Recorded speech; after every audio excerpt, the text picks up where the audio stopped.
Ce jeudi est le 3e jour de la 71e session des Nations Unies à laquelle prend part le chef de l'État Faure Esazimna Gnassingbé.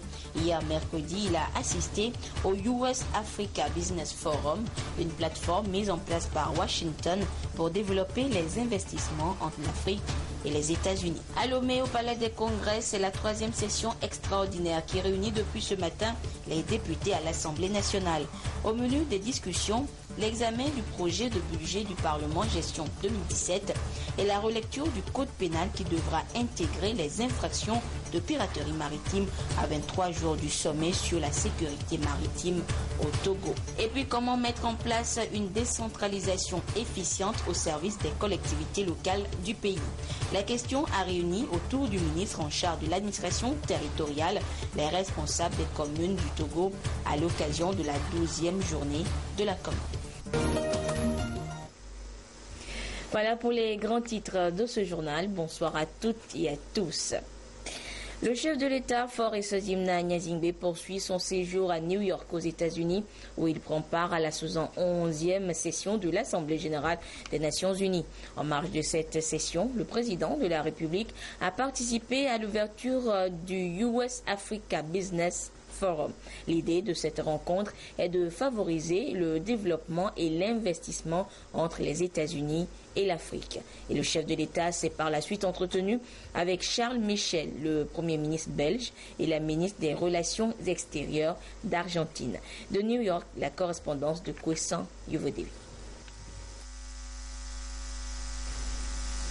Autour de la 11e session de l'Assemblée générale des Nations unies à New York, marquée essentiellement par le débat général, des forums, des conférences, tables rondes, réunions de haut niveau et des rencontres bilatérales à l'appel, avec toujours en toile de fond la question obsédante du développement durable. L'Afrique est concernée au premier chef. Pour extraire le continent africain des frontières de la pauvreté et de la précarité, une des solutions, investir en Afrique qui reste une terre d'opportunités, selon tous les acteurs du développement présents à la rencontre de haut niveau, dénommée 2016 US Africa Business Forum. Cette rencontre, qui est à sa 2e édition, a été l'occasion pour les chefs d'État et de gouvernement africains, dont le président Faure Esazimna Gnassingbé et les hauts responsables des milieux d'affaires d'Afrique et le président Barack Obama et son administration, ainsi que les hommes d'affaires américains, d'explorer de nouvelles voies permettant de renforcer les partenariats pour la promotion du commerce, l'investissement et la création d'emplois en Afrique. Côté américain, l'objectif est clair. Il s'agit pour Washington de tisser des liens économiques plus solides avec le continent africain, région prometteuse dont la croissance est supérieure à celle du reste du monde. Le Fonds monétaire international tablait sur 5,8% en 2015. Avec l'Afrique, les États-Unis ont pris du retard dans les relations économiques et commerciales. Ils occupent la 3e place au tableau des échanges commerciaux avec le continent, loin derrière l'Union européenne et la Chine. Ils comptent mobiliser près de 30 milliards de dollars, aides publiques et investissements privés à destination des pays africains pour combler ce retard face à l'Europe et les pays émergents. Le Togo s'est fixé le même cap, celui du partenariat pour attirer le maximum d'investisseurs étrangers à travers ses principaux instruments nationaux de planification. L'idée a été partagée par le chef de l'État togolais et le Premier ministre belge Charles Michel. La volonté, c'est vraiment de voir comment on peut travailler ensemble, la Belgique et le Togo, dans des projets d'intérêt commun, par exemple en matière de défense, voir de quelle manière on peut renforcer une coopération dans le domaine militaire. Puis bien sûr, on a évoqué les enjeux du continent africain, la volonté de soutenir le développement. Je sais que le président togolais accorde beaucoup d'importance à la capacité de renforcer la situation économique de son pays, d'améliorer les infrastructures, de donner une perspective notamment à la jeunesse de son pays. C'est un président qui est très dynamique, qui est très engagé. Et donc je me réjouis d'avoir encore une fois eu l'occasion de coopérer de manière la plus opérationnelle possible. La Belgique et le Togo, nous voulons vraiment faire en sorte que l'on puisse soutenir des projets d'intérêt commun. Nos relations sont excellentes. Vous savez, moi, il y a quelques années, j'ai été ministre de la coopération au développement avant d'être Premier ministre. Déjà à ce moment-là, j'avais eu l'occasion de nouer des relations de confiance avec le président, avec son gouvernement. Et la volonté est vraiment de continuer à améliorer nos relations, mais de manière opérationnelle, en faisant en sorte que nos coopérations, elles puissent déboucher sur des projets qui sont bons pour la population, des projets qui améliorent la manière de vivre des populations au Togo. Solidarité tous azimuts, volonté d'accompagner le Togo dans des projets d'intérêt commun. En tout cas, les ONG belges sont déjà très présentes sur le terrain dans le domaine social au Togo. La coopération belgo-togolaise touche également le secteur de la douane. Le président de la République et le Premier ministre belge ont sans nul doute évoqué aussi la question de la succession de l'actuel secrétaire général des Nations Unies, Ban Ki-moon, dont le mandat finit à la fin de cette année. Parmi les prétendants à ce poste, Mme Suzanne Malcorra, ministre des Relations extérieures de l'Argentine, ici en discussion avec le président de la République pour demander le soutien du Togo sans aucun doute.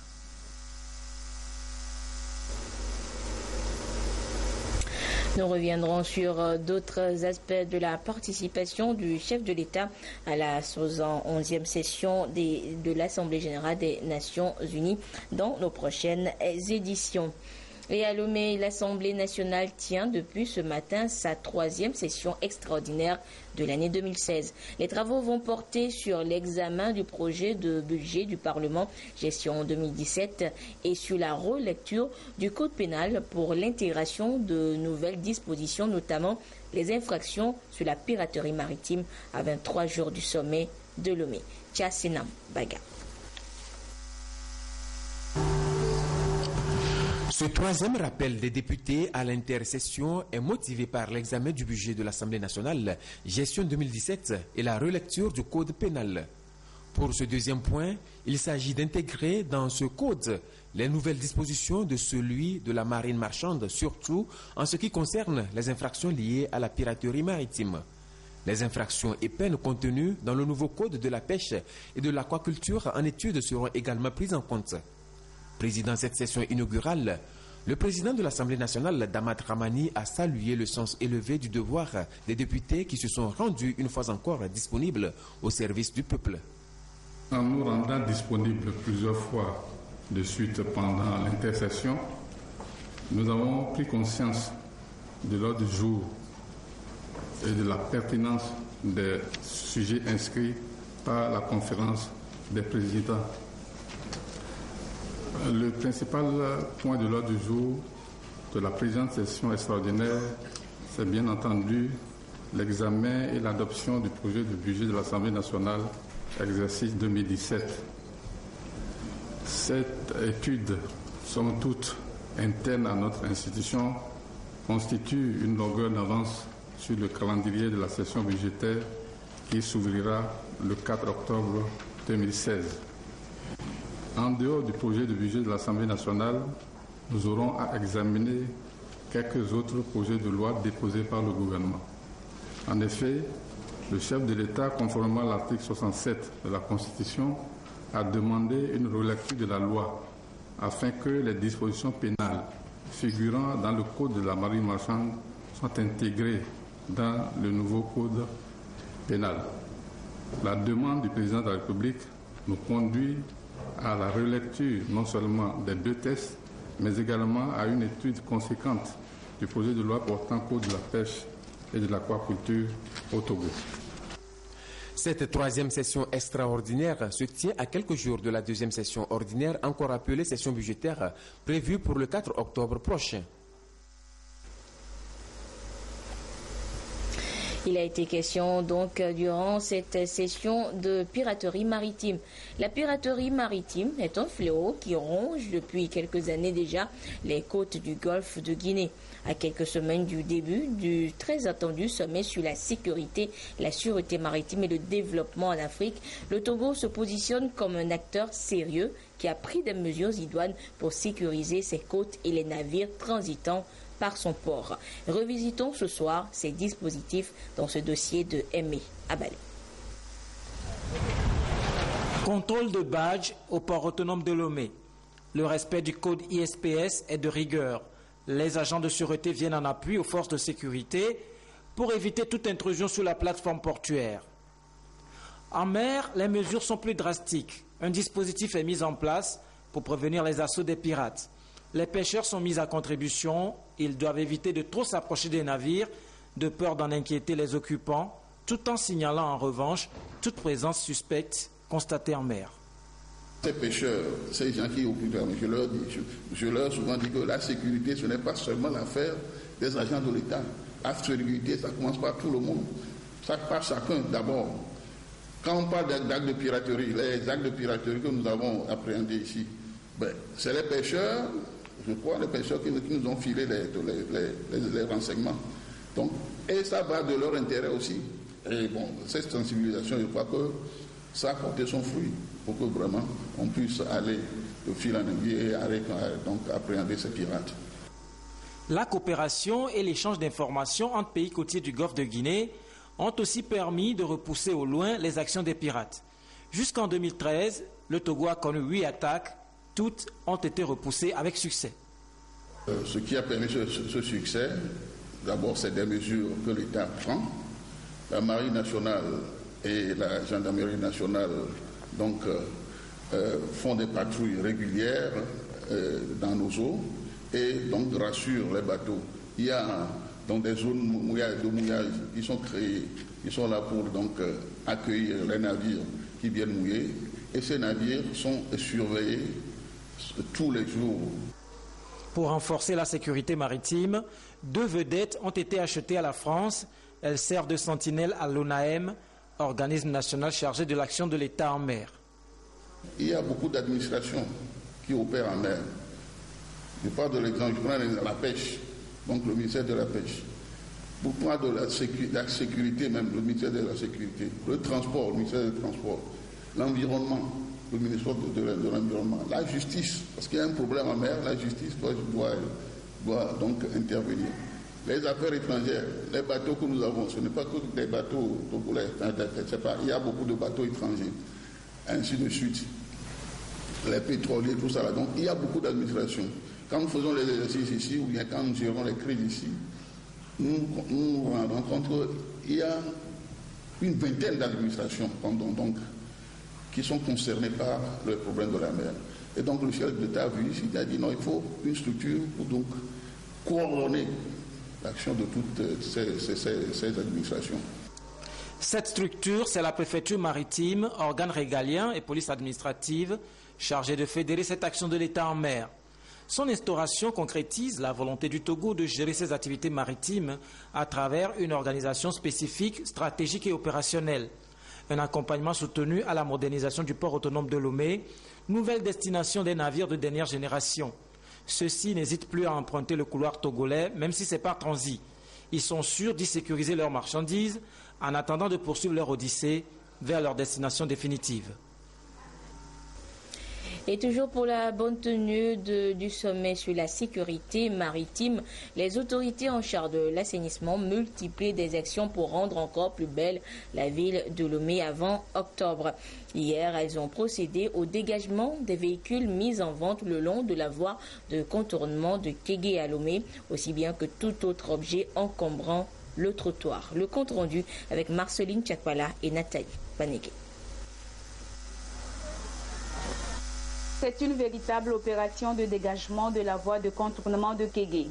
Sur près d'1 kilomètre, les remorques et les catapillars ont enlevé voitures d'occasion, sable, briques de ciment et autres objets qui encombrent la voie. C'est la préfecture du Golfe, la mairie de Lomé et l'ANASAP qui sont engagés dans cette opération.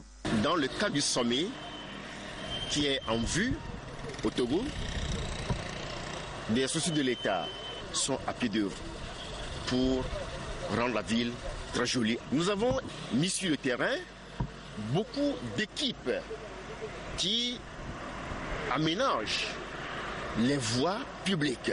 Tous ceux qui sont à Lomé doivent s'investir davantage pour rendre les quartiers très propres avant ce grand sommet.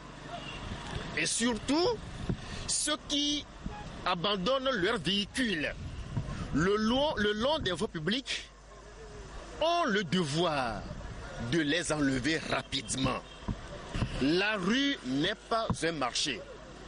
Les trottoirs ne sont pas des marchés. Nous ne devons pas occuper les trottoirs et empêcher les gens de circuler librement. Ces véhicules d'occasion enlevés sont déposés sur le site aménagé provisoirement à Kégué derrière le stade. Les propriétaires pourront les retirer après une amende payée au trésor public. Autre actualité ce jeudi pour la 12e journée de la commune du Togo. Les responsables de ces communes et le ministre en charge de l'administration territoriale se sont retrouvés pour échanger sur un épineux sujet.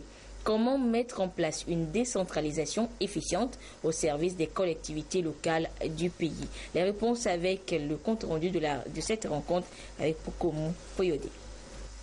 Encore un moment solennel de rencontre, d'échange et de partage entre les collectivités locales togolaises en vue d'une meilleure canalisation des actions en faveur d'un développement économique communal harmonieux. La journée de la commune est aujourd'hui à sa 12e édition, occasion pour les acteurs d'œuvrer à renforcer leur synergie dans le seul souci de rechercher et de réaliser une décentralisation au service de l'épanouissement des populations. L'Union des communes du Togo est toujours à pied d'œuvre pour l'atteinte des objectifs. Elle s'appuie sur le partenariat public-privé. Nous sommes tout heureux d'avoir derrière nous cette population qui nous a mandaté et à qui nous rendons hommage également aujourd'hui. Et c'est pourquoi nous nous sommes retrouvés encore une fois de plus chaque année pour dire aux yeux des autres qui ne sont pas toujours avec nous et ensemble, entre nous, partager nos expériences. La Chambre de commerce et d'industrie du Togo, qui est l'organisation fêtière des opérateurs économiques, va travailler en parfaite collaboration avec les communes pour que ces opérateurs économiques puissent se développer à travers l'ensemble des projets que vont présenter ces communes. Et pour réussir, les collectivités locales devraient avoir à leur tête des personnalités légalement reconnues. Nous l'avons dit dans notre monde, le Togo l'a compris depuis très longtemps et surtout ces derniers temps. Au mois de mars, le gouvernement a adopté la feuille de route de la décentralisation et des élections locales et également adopté un projet de loi portant création de nouvelles communes. Donc le gouvernement est vraiment dans cette logique et les élections locales, nous sommes en train de les préparer. Vous savez, le chef de l'État est très déterminé sur ces questions et vous le connaissez.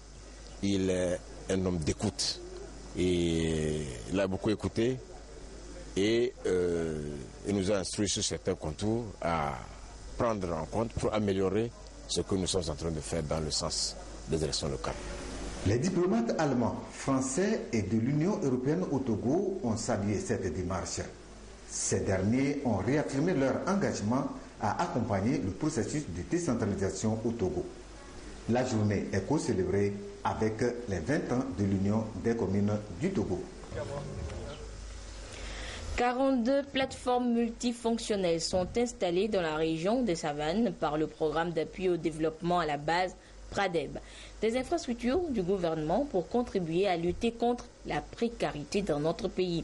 Un congrès des exploitants de ces plateformes a été organisé pour leur permettre d'échanger leurs expériences sur les exploitations et la gestion pour plus de rendement.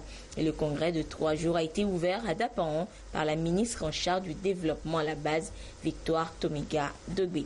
De Dapaon, la correspondance de Désiré Aloy. Dapante, un village situé à environ 8 km à l'est de la ville de Dapaon, une localité qui a bénéficié d'une plateforme multifonctionnelle, un espoir des populations à la base qui sortent progressivement de l'état de pauvreté. Si on a moudre la farine avec le riz, l'argent que nous avons gagné, si on a eu le bénéfice là, nous pouvons acheter les fournitures de nos enfants. Nous pouvons aussi payer les pagnes. On a bénéficié sur le Pradeb. Et on a prêté l'argent là, on a semé le soja. Avec la recette maintenant, on a ouvert compte à la COPEC avec 340 000 francs. Avec cet argent maintenant, on gagne de bénéfices pour s'occuper de nos enfants. La plateforme, ça nous a changé beaucoup. Nous remercions le président. L'autre avantage tiré par les bénéficiaires des PTFM reste leur alphabétisation fonctionnelle. Par exemple, moi, j'ai quitté les bancs depuis 1973 et je n'écrivais plus. Ça nous a réveillés et on travaille avec joie et ça nous donne beaucoup des bénéfices. Là, j'ai fait seulement le C2. Je ne connais pas écrire, je ne connais pas lire.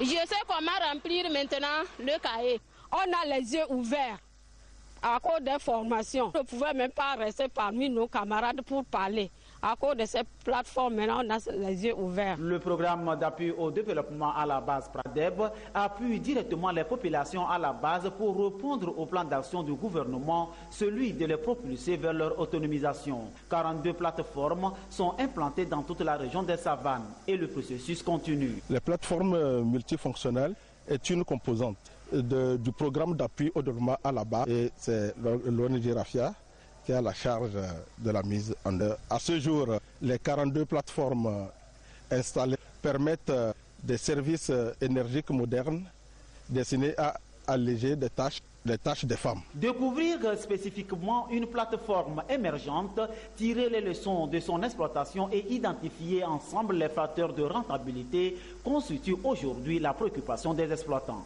Et à ce jour, le fonctionnement est assurée par les exploitantes elles-mêmes. Mais il y a eu 4 communautés qui ont déjà eu leur attestation d'autonomie, qui gèrent bien leur plateforme. Il y a des jeunes plateformes qui viennent d'être installées dans le courant de cette année 2016 qui montrent des notions de bonne gestion. L'acquisition de bonnes pratiques dans la gestion des plateformes multifonctionnelles, puissant outil de lutte contre la pauvreté, appuie en définitive les AGR, activités génératrices de revenus, facteurs de développement. Un congrès des exploitants aujourd'hui pour partager les expériences. Une rencontre en présence de Madame Victoire Tomega Dogbe, en charge du développement à la base. L'initiative de ce matin, elle est louable parce qu'elle permet aux communautés d'échanger leurs expériences. Aujourd'hui, c'est le forum ou bien le congrès des exploitants des plateformes multifonctionnelles de la région des Savanes et nous avons eu à assister à de très belles expériences que les femmes ont voulu partager avec nous. Et ce que je retiens, c'est que la plateforme multifonctionnelle a réellement changé la vie des communautés. Et cela relève de la vision du chef de l'État qui fait de l'inclusion économique, sociale et financière un élément très important, un facteur de cohésion sociale dans notre pays. Et j'aimerais que cette expérience soit réellement partagée par tous. Il y a un besoin qui est pressant, c'est l'alphabétisation de ces femmes. Et vous avez vu ce qu'elles arrivent à faire dans leur état actuel. Et quand on leur apprend à lire, à écrire, vous allez voir, elles vont soulever des montagnes. 3 jours de congrès des exploitants de la région des Savanes pour se ressourcer et faire face plus efficacement à leur avenir qu'ils pourront obtenir par leur dynamisme qu'ils font montrer. Et ces plateformes sont très souvent gérées par les femmes, comme on l'a vu. Et justement, pour permettre à ces dernières d'être de vrais leaders, voire des médiateurs dans des conflits, le ministère de la Promotion féminine a initié une campagne de formation à leur intention. Et aujourd'hui a été ouverte la session de la préfecture d'Uzia. Robert Potogbe, Bamdan Passi.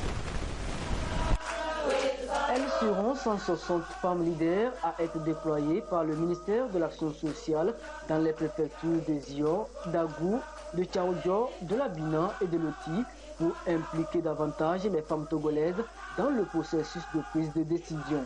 Leur devoir dans leurs communautés respectives est de réveiller et de stimuler les femmes à s'intéresser à la vie politique et à sauvegarder la paix au Togo. Avant toute opération sur le terrain, elles bénéficient de 2 jours de formation pour bien mener leur mission. Au cours de cet atelier, les capacités des femmes seront renforcées sur le leadership féminin en général, sur les techniques de médiation et la gouvernance locale. Et après la formation, les femmes qui sont formées seront installées en tant que pères éducatrices sur le leadership politique de la femme, de la paix et de la communauté, de la gouvernance locale. Pour l'émergence de la gente féminine au Togo, le gouvernement togolais s'attelle. Des avancées significatives ont été enregistrées dans plusieurs domaines. Le nombre des femmes au Parlement, par exemple, est passé de 9 sur 81 députés en 2007 à 17 sur 91 à l'issue des législatives de 2013.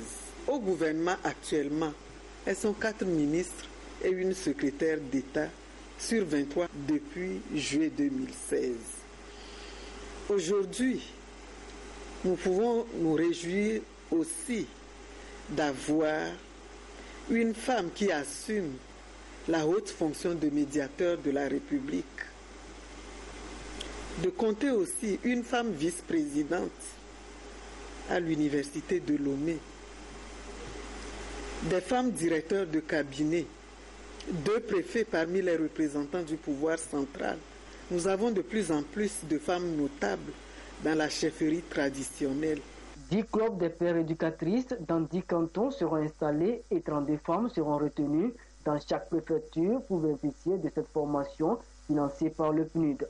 Les femmes leaders d'Agou sont les premières à être recyclées en début de cette tournée. Direction maintenant la BCEAO où s'est tenue la 3e session du Conseil national du crédit du Togo pour le compte du premier semestre de cette année. Il était question pour les membres de ce conseil d'analyser la situation macroéconomique et financière des 6 mois passés et les perspectives pour renforcer les acquis économiques afin d'aboutir à une fin d'année mieux dans notre pays. Le compte rendu avec Luc Assis et Charlotte Monsimer. Les performances économiques enregistrées par le Togo pour le compte du premier semestre de cette année sont nettement en hausse. Elles présentent une croissance de l'ordre de 5,4% portée par tous les secteurs d'activité. Sur la même période, le taux d'inflation demeure faible et s'établit à 1,3% en liaison avec la prévision d'une bonne campagne agricole. Le déficit budgétaire s'est aussi amélioré, une résultante de l'accroissement des recettes avec les bonnes performances de l'Office togolais des recettes OTR. C'est ce qui ressort de cette 3e session du Conseil national du crédit du Togo au titre de l'année 2016 pour le compte du premier semestre. Ce conseil a été l'occasion pour nous d'examiner la situation des indicateurs macroéconomiques et de la situation du secteur bancaire et financier au Togo. Alors, au plan des indicateurs macroéconomiques, le Conseil a noté avec satisfaction qu'une hausse de l'activité économique, le taux de croissance est attendu à 5,4%. Au plan du secteur bancaire et financier, il y a un élargissement du réseau bancaire. Le nombre d'agences est passé de 216 à 229. Comparé à la moyenne de la sous-région, les taux débiteurs ressortent en moyenne à 8,20% contre 6,5% pour la moyenne de la sous-région. Et donc le Conseil a demandé à la BCEAO de travailler avec les banques pour trouver les mécanismes qui puissent conduire à une atténuation des risques et donc à une atténuation du coût du crédit. S'agissant du taux de financement de l'économie nationale mesuré par le crédit sur le PIB, il est établi à 33%.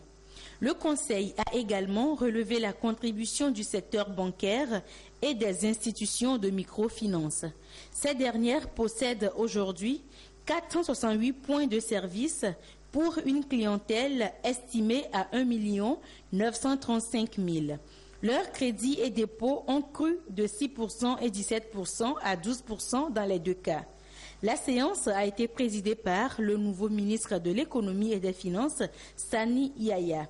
Il a félicité la BCEAO pour ses multiples initiatives en faveur de la promotion de l'inclusion financière dans l'espace UEMOA. La suite de cette édition avec ce communiqué dans la poursuite de la modernisation, du programme de modernisation de la justice dans notre pays. Le garde des Sceaux, ministre de la Justice, porte à la connaissance du public que la prison civile de Palimé, construite suivant les standards internationaux avec l'appui financier de l'Union européenne, vient d'être ouverte. Et depuis le 21 septembre 2016, ont été transférés dans cette prison civil de Kpalimé. Il est détenu de juridiction de Kévé, Agou, Daï et Kpalimé.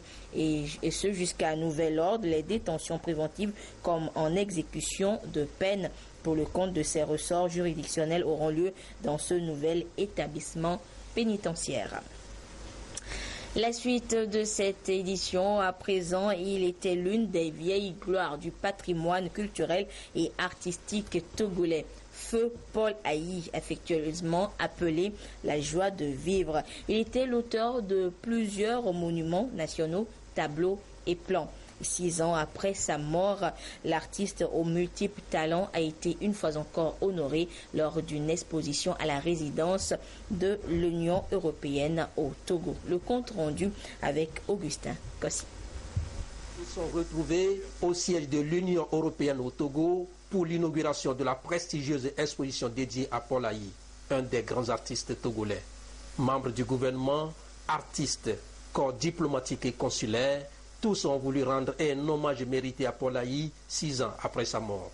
Et c'est le chef de la délégation de l'Union européenne au Togo, Nicolas Belanga, qui, le premier, a planté le décor en saluant le talent inaltérable que représentent les œuvres de l'artiste. La joie sincère d'être arrivé à regrouper tous ces éléments pour rendre hommage au génie de Paul Ayi se combine avec un cri de révolte sur l'oubli d'un artiste qui par soi-même mériterait une visite à Lomé. Une ville, celle-là, Lomé, exceptionnelle dans la préservation de son patrimoine urbain depuis sa création, auquel Paul Ayi a contribué avec sa générosité. Puis, c'est au tour de Charlotte Ayi, la femme de Paul. Pour elle, les œuvres de son mari défunt sont d'une dimension panafricaine. Elle exalte la femme africaine et raconte l'histoire d'une Afrique confrontée au défi de l'indépendance. Pour les mordus de la chose artistique, Paul Ayi aura marqué son temps en créant d'abord un drapeau national, en écrivant une partition de l'hymne national et enfin en concevant un monument digne de l'indépendance. Il est tout simplement considéré comme un artiste pluridisciplinaire qui a exploré tous les genres artistiques. C'est, je le dis, à l'échelle du continent africain, l'un des rares artistes africains et l'un des rares artistes au monde capables de manier à peu près toutes les disciplines de ce qu'on appelle les beaux-arts.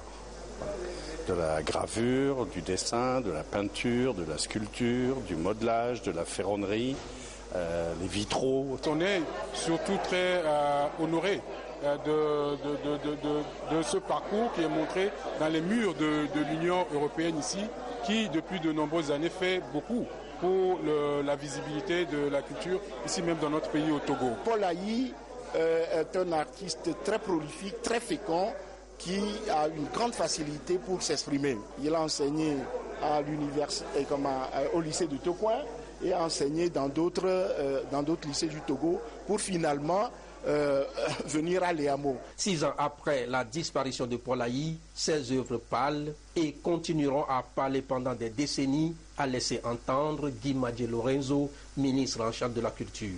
L'exposition ainsi inaugurée met en lumière le génie créateur de l'artiste. Cette exposition nous invite à découvrir ou à redécouvrir ce génie. Paul Ayi est, par les œuvres qu'il a laissées dans ce monde, un homme à célébrer.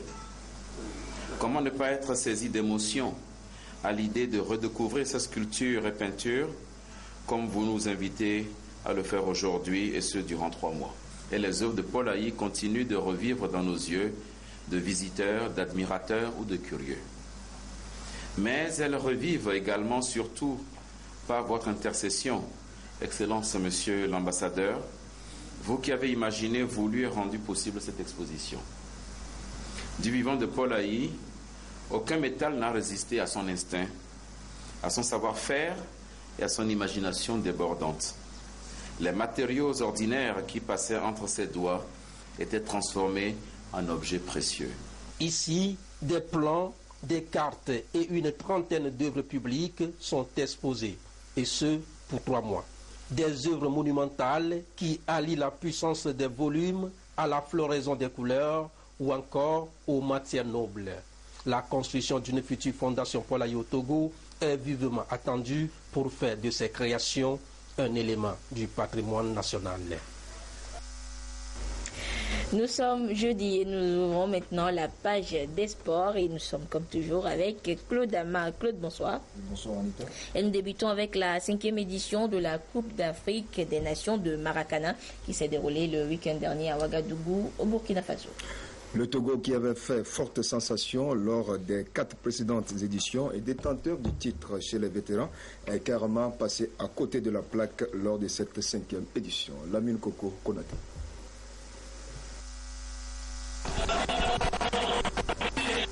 Durant 2 jours, le Palais des Sports de Ouagadougou a été le pôle d'attraction de la 5e édition de la Coupe d'Afrique de Maracana.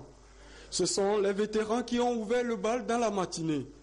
Logé dans le groupe B, le Togo a eu à en découdre avec le Bénin et le Mali en aller-retour.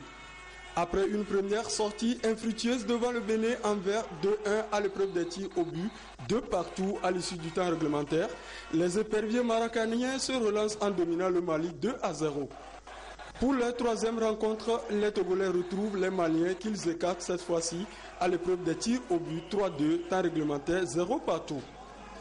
Les Béninois qui se sont encore retrouvés nez à nez contre les Togolais pour la 4e et dernière rencontre de leur poule s'inclinent 2-1 à l'épreuve des tirs au but, temps réglementaire 2 partout. Le Togo finit ainsi premier du groupe B avec 9 points et croisera le Niger, 2e du groupe A en demi-finale. Si au niveau des vétérans, l'espoir était de mise, chez les seniors, par contre, l'aventure s'est arrêtée aux éliminatoires dans l'après-midi. Les Togolais qui ont enregistré 3 victoires et une défaite face au Burkina Faso et au Niger en aller-retour dans le groupe A finissent malheureusement à la 3e place avec 5 points synonymes d'élimination. Tout se reposait donc sur les épaules des vétérans qui devraient tenir le flambeau du Togo allumé. Mais hélas, ils chutent lourdement devant le Niger, 4-1 et quittent cette 5e édition. Il ne faut pas se voiler la face, c'est un parcours chaotique que le Togo a eu à faire au cours de cette 5e édition pour des favoris, je dirais, qui sortent par la petite porte. Il y a vraiment matière à réflexion. Le Togo est donc rentré bredouille de cette CAN de Maracana qui a eu lieu les 17 et 18 septembre dernier à Ouagadougou, au Burkina Faso. Claude, c'était la déception du côté du Togo, mais côté ivoirien, c'était la joie puisque la Côte d'Ivoire a ravi les 2 coupes mises en jeu tant chez les vétérans que chez les seniors. Effectivement, Anita, les Ivoiriens ont battu sur les 2 fronts les Nigériens 1-0. 9 pays étaient attendus, mais 6 ont répondu au rendez-vous de Ouagadougou. Nous retrouvons Lamine Koko Konaki. Sur les 9 pays initialement prévus, 3 n'ont pas pu faire le déplacement de Ouagadougou. Il s'agit du Cameroun, du Gabon et des îles Comores, laissant place aux 6 habituels, le Burkina Faso pays hôte, le Bénin, le Mali, le Niger, la Côte d'Ivoire et le Togo. 30 matchs ont été disputés dans les 2 catégories, avec 73 buts marqués. La Côte d'Ivoire a réalisé le doublé vétéran senior aux dépens du Niger. Les regards seront tournés vers Bamako, la capitale du Mali, pour la 6e édition en 2017.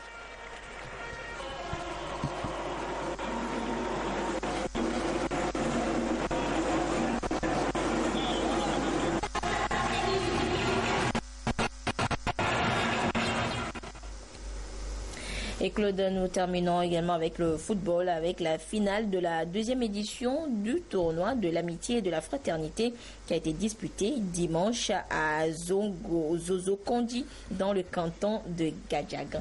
Oui, Anita, cette compétition, qui est le cadre d'échange et de réflexion sur le développement dans la localité, a été remportée par les Fourmis Magna d'Agokplame, vainqueurs de Petit Piment de Zozo-Kondi 1-0. Martin Sandani, Mankoubi.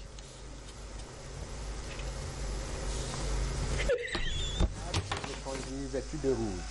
Il a été détrôné par les Fourmis Magna d'Agokplame, une formation qui a su maîtriser son sujet en multipliant des raids devant les 10 adverses. Un effort qui sera payant au-delà de la demi-heure grâce à ce penalty transformé par Dionou Aglo. Sonnés dans la foulée, les rouges tentent de revenir à la marque, mais en vain. L'addition devrait être salée pour Petit Piment. Eh bien, Claude, on reviendra jeudi prochain sur ce tournoi entre les fourmis magnan et les petits piments. Effectivement, Anita, nous aurons donc l'occasion de revenir dessus. Juste le temps de vous informer que le championnat national de première division sera sa 3e journée dimanche. Et samedi, la deuxième division démarre. Et samedi, toujours, vous serez en compagnie d'Alfred Colani en direct foot. Et nous nous retrouvons donc jeudi prochain. Et pour terminer cette édition, ce communiqué à l'endroit des conducteurs de taxi et leurs syndicats.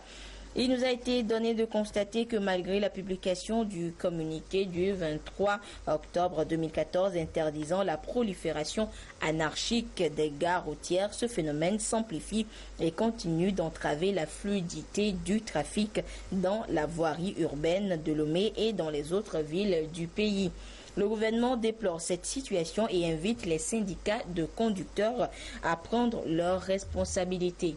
À compter du 1er octobre 2016, aucune violation de des dispositions de l'arrêté interministériel du 5 octobre 1997 portant organisation des gares routières ne sera tolérée. Les ministres en charge des transports, de la sécurité et de l'administration territoriale comptent sur le civisme de tout un chacun pour le respect des dispositions en vigueur en la matière. Et voilà, ainsi se referme cette édition, quelque peu longue, actualité oblige. Merci à vous qui l'avez suivi un peu partout grâce à la télévision togolaise. Excellente suite de nos programmes. Au revoir.